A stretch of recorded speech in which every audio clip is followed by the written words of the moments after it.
Dito habang papunta na sana ako sa Red Buff ko mga doy, nakita ko yung Yin, nasa tanglad lang in town siya nagtatago. Kaya sinabihan ko yung mga kasamahan ko, nandyan sa tanglad nagtatago, yan, tumabang kayo in town sa akin. Hindi man lang in town kayo nagpakabana sa akin, sos Mario Joseph, nakuha na in town niya, naku po.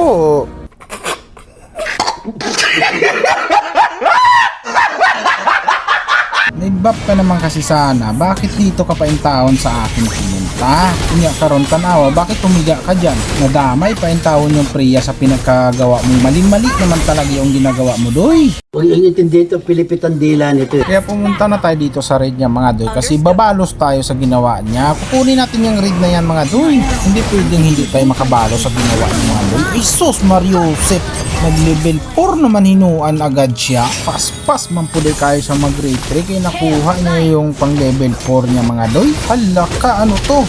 Tahiyan nyo! Anong nangyari doon sa inbid ko? Pagkawalay, pulos kaayo. Pero bago ang lahat mga doy, tara luma muna tayo. Maraming salamat sa inyong oras kung tatapusin nyo pa. Ug wala pa ka nakapag-subscribe. Ay nagpagulatin tao na sabihan pa kita. Kala ko talaga dito mga doy, nabigyan ko na yung Brody, kaso tumabang man yung healer nila. Hindi pa talaga tinugot sa higayon mga doy. Dumuaw mo na ako dito sa Expilin mga doy, kasi murag daghan man sila dito. Andito yung Angela mga doy. Ikaw kay nagtanong ka kanina, sige tabangan mo yung kaugalingon mo, o di ba? Hindi mo natabangan yung kaugalingon mo, pero yung kanina yung kakampi mo, tinabangan mo. O bakit hindi ka natabangan sa kakampi mo ngayon? Nandito pala yung Yin mga doy. Kailangan bumalos tayo dito mga doy. Pungot pa talaga ako nito mga doy. Dinala na ako itaon sa ibang planeta, pero akala siguro niya mabigyan niya ako. Ang hindi niya alam, yung mabigyan, siya lang pala mabigyan mga doy. Kulang pa nga yan, hulatin mo lang doy. Gusto kong ma-realize mo na maling-mali yung ginagawa mo sa akin kanina doy. Kaso hindi na yung taon siya nagpapakita sa mapa mga doy. Kaya yung nakita ko dito sa mapa, si Priya, dinutangan ko na susunod sa balayan.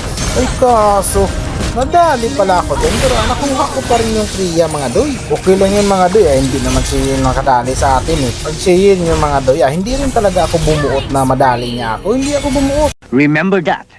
Put it in your mind. Sinulod ko na yung Brody dito mga doy, kasi siya na lang yung tao na tirang gising sa mga kampi niya. Kaso stun maninuan ako ka, nakapiligro pa yung tao yung katungod ko mga doy. Iba talaga pag kumapit na sa'yo yung swerte mga doy. Huwag niyong hilabtin yan sin, akin lang yan. Isus Mario Joseph, bakit pinahiga nyo na yan? Dapat sa akin lang yan eh. Tawarin mo na lang ako Priya, yung dapat kay Yin, sa'yo ko na lang ibigay kasi humiga na yung taon yung Yin. Sisihin mo na lang si Yin doy, dapat okay pa yung kabutang mo ngayon. Wala ka, anong nangyari sa akin? Napunta yung taon ako doon, abutin na lang talaga, may kumapit pa mga doy. Wala talaga silang kakayahan na pauwiin ako mga doy. Ito alam kong magaling ang tsamba mo, malakas eh.